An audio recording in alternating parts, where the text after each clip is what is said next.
ನೋಡ್ರಿ ನಿಮ್ ಕೈಯಾಗ ಅದಕ್ಕೆ ಕರಪತ್ರ ಜಾಗೃತಿ ಮೂಡಿಸ್ತೀವಿ. VBG ರಾಮ್ಜಿ ಅಂದ್ರೆ ವಿ ಅಂದ್ರೆ ವಿಕಸಿತ, ಬಿ ಅಂದ್ರೆ ಭಾರತ, ಗ್ಯಾರಂಟಿ, ಜಿ ಅಂದ್ರೆ ಆಯ್ತಾ. ರಾಮ್ ಅಂದ್ರೆ ರೋಜ್ಗಾರ್, ಎ ಅಂದ್ರೆ ಆಜೀವಿಕಾ, ಎಂ ಅಂದ್ರೆ ಮಿಷನ್, ಜಿ ಅಂದ್ರೆ ಗ್ಯಾರಂಟಿ. ಎಲ್ಲೈತಪ್ಪ ಇದು ರಾಮನ ಹೆಸರು ಇಟ್ಟು ತಪ್ಪ. ಆದ್ರೆ ಮಹಾತ್ಮ ಗಾಂಧೀಜಿಯವರು ಕಂಡಂತ ಕನಸು ನನಸಾಗಬೇಕಂತೇಳಿ ಮಹಾತ್ಮ ಗಾಂಧೀಜಿಯವರ ಆದರ್ಶಗಳನ್ನು ಅಳವಡಿಸಿಕೊಂಡು ಮೋದಿಜಿಯವರು ಇವತ್ತು ಒಳ್ಳೆ ಕೆಲಸ ಮಾಡ್ತಾರೆ. ಅದೇ ಎಲ್ಲರೂ ಅದೇ ಅಂತಲ್ಲ, ಹಳದಿ ಕಣ್ಣು ಇರಂತಲ್ಲ ಗಾಡಿ, ಕಾಮಲೆ ಕಣ್ಣಿಗೆ ಎಲ್ಲ ಹಳದಿ ಕಾಣುತ್ತೆ. ಹಂಗೆ ಇವರಿಗೆ ರಾಮ ಅಂತ ಓ ಶ್ರೀರಾಮ ರಾಮ ರಾಮ ರಾಮ ರಾಮ ಅಂತ ಅವರೇ ಜಪಿಸ್ತಾರೆ. ಈ ಮೊನ್ನೆ ಪ್ರಿಯಾಂಕಾ ಖರ್ಗೆ ಕ್ಷೇತ್ರದಲ್ಲಿ ಚಿತ್ತಾಪುರದಲ್ಲಿ RSS 100 ವರ್ಷ ಆಗಿದೆ, ಶತಮಾನೋತ್ಸವ ಇವರು ಸುಮ್ಮನೆ ವಿರೋಧ ಮಾಡಿದ್ರು. ಇವತ್ತು ದೇಶದ ಉದ್ದಾಲಕ್ಕೆ ಅದಿರಲಿ, ಅದು ಹಿಂದೂ ಧರ್ಮಕ್ಕೆ ಬಂದಿದ್ದು. ಆದರೆ ನಾವು ಇವತ್ತು ಮೋದಿಜಿಯವ್ರ ಬಗ್ಗೆ ಅಪಪ್ರಚಾರ ಮಾಡ್ತಾರೆ. ಇದನ್ನ ಜನರಲ್ಲಿ ಜಾಗೃತಿ ಮೂಡಿಸಕ್ಕೆ ಬಂದಿದ್ದೀವಿ. ನಾವು ಕೇಳಬೇಕು ಇವರಿಗೆ, 174 ರೂಪಾಯಿ ಇದ್ದದನ್ನ ಮೋದಿಯವರು 379 ಮಾಡಿರಲ್ಲ, ಇದು ಅಪರಾಧನ? ಇದು ಅಪರಾಧನ ಗುರುಜಿ?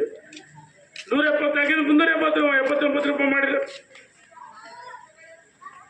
ಕಾಯಕವೇ ಕೈಲಾಸ. ಅಣ್ಣಪ್ಪ ಮೇಲೆ ಯಾಕೆ ಇಲ್ಲೇ ಇರ್ತಾರೆ? ಅವರು ಎಲ್ಲ ಲೋಕ ಕಲ್ಯಾಣಕ್ಕೋಸ್ಕರ ಆಂಜನೇಯ ಹನುಮನ ಆಶೀರ್ವಾದ ಇಲ್ಲ ಅಂತ ಮಾಡಿಸ್ತಾರೆ.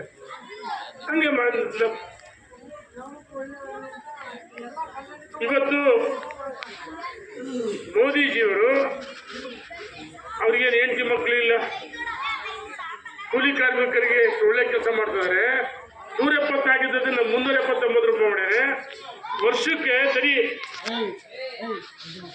ವರ್ಷಕ್ಕೆ 17,400 ರೂಪಾಯಿ ಇತ್ತು. ನರೇಂದ್ರ ಮೋದಿಜಿಯವರು ಒಂದು ವರ್ಷಕ್ಕೆ 47,48 ಒಂದು ಕುಟುಂಬಕ್ಕೆ ಇವರು 17,200 ಇದ್ದದ್ದು 400 ಇದ್ದದನ್ನ 47,379 ರೂಪಾಯಿ ಏರಿಕೆ ಮಾಡಿದ್ದಾರೆ. 100 ಸೇರಿದ್ರೆ 125 ದಿವಸ ಮಾಡಿ. ಇದು ತಪ್ಪ.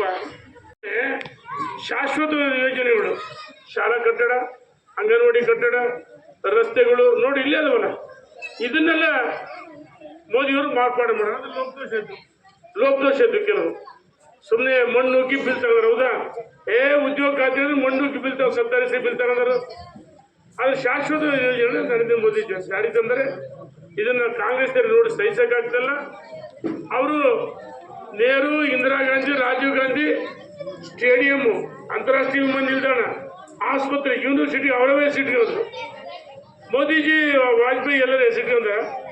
ಎಲ್ಲಿ ಹೆಸರಿಟ್ಕೊಂಡಿಲ್ಲ. ಇಂದಿರಾ ಕ್ಯಾಂಟೀನ್, ಈಗ ಇಂದಿರಾ ಗಾಂಧಿಗೆ ಹೆಸರು ಹಾಕಿಟ್ರಿ, ತೆಗೀರಿ ಮಹಾತ್ಮ ಕ್ಯಾಂಟೀನ್ ಅಂತೇಳಿ, ಮಹಾತ್ಮ ಗಾಂಧಿ ಕ್ಯಾಂಟೀನ್ ಅಂತೇಳ್ರಿ.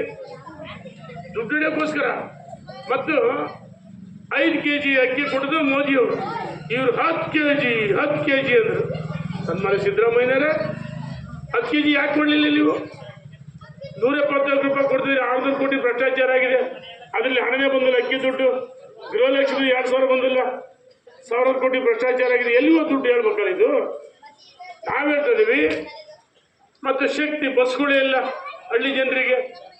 200 ಯೂನಿಟ್ ಉಚಿತ ವಿದ್ಯುತ್ ಅಂದರು. 50 ಯೂನಿಟ್ ಕೊಟ್ಟು ಕರೆಂಟ್ ಜಾಸ್ತಿ ಮಾಡ್ತಾರೆ. ಹೌದನಪ್ಪ? ನಾನು ಹೆಣ್ಮಕ್ಳಿಗೆ ಕೇಳಿದೆ, ಇಲ್ಲ ಬಂದಿಲ್ಲ. ಗೃಹಲಕ್ಷ್ಮಿ ಬಂದಿಲ್ಲ, ಕರೆಂಟ್ ಜಾಸ್ತಿ ಮಾಡಿದ್ದಾರೆ. ಆಮೇಲೆ ಒಂದು ಕೊಡೋದು ಕಪಾಳ ಕೊಡೋದು 10 ಇಸ್ಕೊಂತಾರೆ. ಕುಡಿಯೋ ನೀರಿಗೂ ಥರ ಜಾಸ್ತಿ, ಹಾಲಿಗೂ ಥರ ಜಾಸ್ತಿ.